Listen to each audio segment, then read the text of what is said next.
Hey everyone, welcome back to my YouTube channel A Bit of Styling.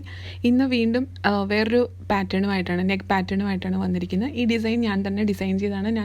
ഞാൻ തന്നെ design ചെയ്യാമെന്ന് പറയുമ്പോൾ രണ്ട് ഡിഫറെൻ്റ് ആയിട്ടുള്ള ഡിസൈൻസിൽ നിന്ന് ഓരോ പാർട്ട് എടുത്ത് അങ്ങനെ വേറൊരു പുതിയ ഡിസൈൻ ഉണ്ടാക്കിയതാണ്. ഫ്ലവർ വേറൊരു ഡിസൈൻ്റെയാണ്, ലീഫ് വേറൊരു ഡിസൈൻ്റെയാണ്. അപ്പോൾ അതെങ്ങനെയാണ് നമ്മൾ പുതിയൊരു പാറ്റേൺ ഉണ്ടാക്കിയെടുക്കുന്നതെന്നുള്ളത് ഞാൻ വേറൊരു വീഡിയോ ഇട്ട് കാണിച്ചു തരാം വിശദമായിട്ട്. അപ്പോൾ ഏതായാലും ഇന്നത്തെ പാറ്റേണിലേക്ക് നമുക്ക് കിടക്കാം. അപ്പോൾ ഇന്ന് ഈ പാറ്റേൺ ഞാൻ ഏകദേശം ഒരു പകുതിയോളം ചെയ്ത് വെച്ചിട്ടുണ്ട്. പിന്നെ ഇതിന് ഉപയോഗിച്ചിരിക്കുന്ന സൂചി എന്ന് പറയുന്നത് സാധാരണ നമ്മൾ തയ്ക്കാൻ ഉപയോഗിക്കുന്ന സൂചി, അതാണ് ഉപയോഗിച്ചിരിക്കുന്നത്. സാധാരണ എടുക്കുന്നത് തന്നെയാണ്. ത്രെഡ് ഉപയോഗിച്ചിരിക്കുന്നത് നമ്മൾ ആങ്കറിൻ്റെ പേൾ കോട്ടനാണ്. അത് ഹെറിംഗ് ബോണും പിന്നെ ഫ്രഞ്ച് നോട്ട്സും ചെയ്യാൻ വേണ്ടിയിട്ടാണ് പേൾ കോട്ടൺ ഉപയോഗിച്ചിരിക്കുന്നത്. പിന്നെ സാധാരണ എംബ്രോയ്ഡറി ത്രെഡ് കൊണ്ടാണ് സാറ്റിൻ സ്റ്റിച്ച് ചെയ്തിരിക്കുന്നത്. അപ്പോൾ ത്രെഡ് അത്രയാണ് ഉപയോഗിച്ചിരിക്കുന്നത്. അത് കൂടാതെ ഞാൻ കുറച്ച്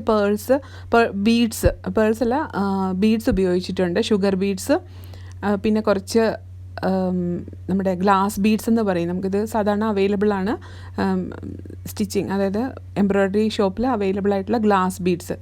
ഇത് കുറച്ച് നല്ല ഭംഗിയാണ്. അപ്പോൾ ആ സെയിം തുണിയുടെ കളറിലുള്ള ഗ്ലാസ് ബീഡ്സാണ് ഉപയോഗിച്ചിരിക്കുന്നത്. പിന്നെ ഉപയോഗിച്ചിരിക്കുന്നത് ഇതുപോലുള്ളൊരു നമ്മൾക്ക് സാധാരണ ബോർഡർ വയ്ക്കാൻ കിട്ടുന്ന ഒരു ഇതിൻ്റെ പേര് എനിക്കറിയില്ല. ഇതുപോലെ ബോർഡേഴ്സ് പോലെ അവൈലബിൾ ആണ്, ചോദിച്ചാൽ മതി.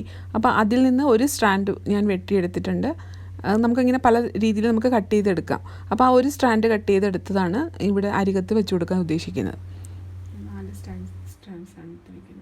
സാറ്റിൻ സ്റ്റിച്ചിന് വേണ്ടിയിട്ട് 3 സ്ട്രാൻഡ്സാണ് എടുത്തിരിക്കുന്നത്, ആങ്കറിൻ്റെ സാധാരണ കോട്ടൺ ത്രെഡ്. അപ്പോൾ നമുക്ക് ആദ്യം നമുക്കൊന്ന് സാറ്റിൻ സ്റ്റിച്ച് ചെയ്ത് കൊടുക്കാം. അതായത് ഫ്ലവേഴ്സ് എല്ലാം സാറ്റിൻ സ്റ്റിച്ചിലാണ് ചെയ്ത് കൊടുത്തിരിക്കുന്നത്.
ലീവ്സ് എല്ലാം ചെയ്തിരിക്കുന്നത് ഹെറിംഗ് ബോൺ സ്റ്റിച്ചിലാണ്. അപ്പോൾ ഈ ഹെറിംഗ് ബോൺ സ്റ്റിച്ച് ചെയ്ത് കഴിഞ്ഞിട്ട് ഞാൻ അവസാനം അതെങ്ങനെയാണ് നോട്ട് ഇടേണ്ടതെന്ന് കാണിക്കാം.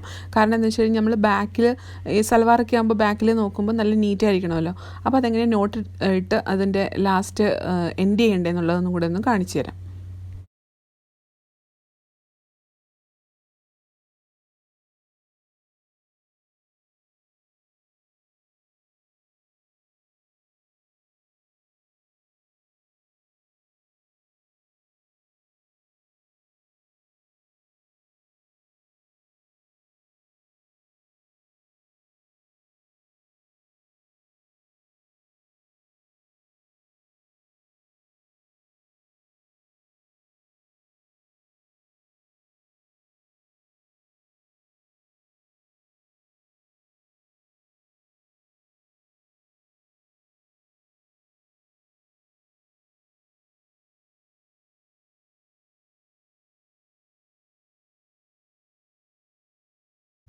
അപ്പോൾ ഇതിൻ്റെ ബാക്ക് നോക്കിക്കഴിഞ്ഞാൽ നമുക്കറിയാൻ പറ്റും ഒരു ബാക്ക് സ്റ്റിച്ച് പോലൊരു അപ്പിയറൻസ് ആണ്. അപ്പോൾ അതിൻ്റെ ഇടയിലൂടെ ഇതുപോലെ നൂലെടുത്തിട്ട് അത് നോട്ടിട്ട് കൊടുത്ത് വളരെ നീറ്റായിട്ടത് അവിടെ ഇരുന്നോളും.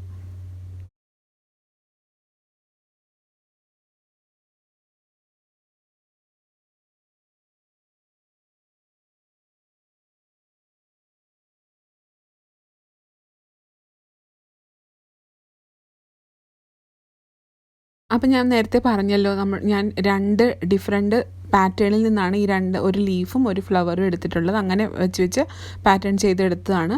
അപ്പോൾ അതിൻ്റെ ഇടയിൽ ഗ്യാപ്പ് വന്നപ്പോൾ അത് അത് ഫില്ല് ചെയ്ത് കൊടുക്കാൻ വേണ്ടിയിട്ട് ഇതുപോലെ കുറച്ച് സർക്കിൾസ് ഉണ്ടാക്കിയിട്ടുണ്ടായിരുന്നു. അപ്പോൾ ആ സർക്കിളാണ് നമ്മുടെ ഫ്രഞ്ച് നോട്ട്സ് പ്ലസ് ബീഡ്സ് വെച്ച് ഫില്ല് ചെയ്യുന്നത്. അപ്പോൾ അതെങ്ങനെയാണെന്നുള്ളത് കാണിച്ചു തരാം.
ഏകദേശം എല്ലാം ഫില്ല് ചെയ്തിട്ടുണ്ട്. ഇനിയിപ്പോൾ ഈ ഒരു എന്താ പറയുക, ബോർഡറും കൂടെ ഒന്ന് പിടിപ്പിച്ച് കൊടുത്താൽ മതി. ഇനി നമുക്ക് അവർ പറഞ്ഞതെന്നോട് അയൺ ചെയ്ത് കൊടുത്താൽ മതി, നന്നായിട്ട് അവിടെ ഫിക്സ് ആയിക്കോളുന്നു. പക്ഷേ ഞാൻ സിംഗിൾ സ്റ്റാൻഡ് ഉപയോഗിച്ചത് കൊണ്ട് അയൺ ചെയ്ത് കൊടുത്താൽ എത്രത്തോളം അത് ഇരിക്കുമെന്ന് എനിക്കറിയില്ല. അതുകൊണ്ട് ഞാനതൊന്ന് ഫാബ്രിക് ഗ്ലൂ വെച്ച് ഒട്ടിച്ചിട്ട് ഒന്ന് സ്റ്റിച്ച് ചെയ്ത് കൊടുക്കാമെന്ന് വിചാരിച്ചു. അപ്പോൾ ഫാബ്രിക് ഗ്ലൂ വെച്ച് ഇതുപോലെ നമുക്ക് നന്നായിട്ടൊന്ന് വെച്ച് കൊടുത്തിട്ട് അതിൻ്റെ പുറമേ നല്ല ശ്രദ്ധിച്ചൊന്ന് വെച്ച് കൊടുത്താൽ മതി. എന്നിട്ടൊരു നൈറ്റ് അല്ലെങ്കിൽ ഒരു ഓവർനൈറ്റ് കഴിയുമ്പോഴത്തേക്കും തന്നെ അത് നന്നായിട്ട് അതിൽ ഫിക്സ് ആയിക്കോളും. പിന്നെ വേണമെന്നുണ്ടെങ്കിലല്ല, അതൊന്ന് ചെയ്ത് കൊടുക്കണം, നല്ലതായിരിക്കും. ഒന്ന് സ്റ്റിച്ച് അതിൻ്റെ പുറമേ ഇടയ്ക്കിടയ്ക്ക് ഒന്ന് സ്റ്റിച്ച് ചെയ്ത് കൊടുക്കുന്നത് നല്ലതായിരിക്കും.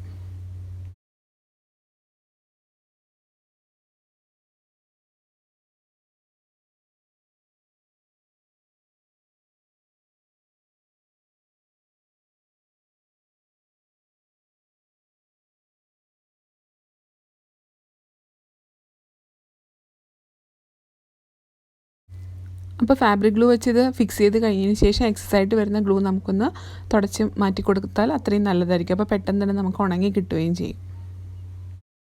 അങ്ങനെ ഇന്നത്തെ നെക്ക് പാറ്റേൺ നമ്മളുടെ റെഡി ആയിട്ടുണ്ട്. ഇതാണ് നമ്മളുടെ ഫൈനൽ ലുക്ക്. എല്ലാവർക്കും ഇഷ്ടമാകുമെന്ന് കരുതുന്നു. അങ്ങനെയാണെങ്കിൽ തീർച്ചയായിട്ടും വീഡിയോ ഒന്ന് ലൈക്ക് ചെയ്യണം, ഷെയർ ചെയ്യണം, കമൻറ്റ് ചെയ്യണം. അപ്പോൾ അടുത്തൊരു വീഡിയോ ആയിട്ട് കാണുന്നവരേക്കും ടേക്ക് കെയർ. Bye bye.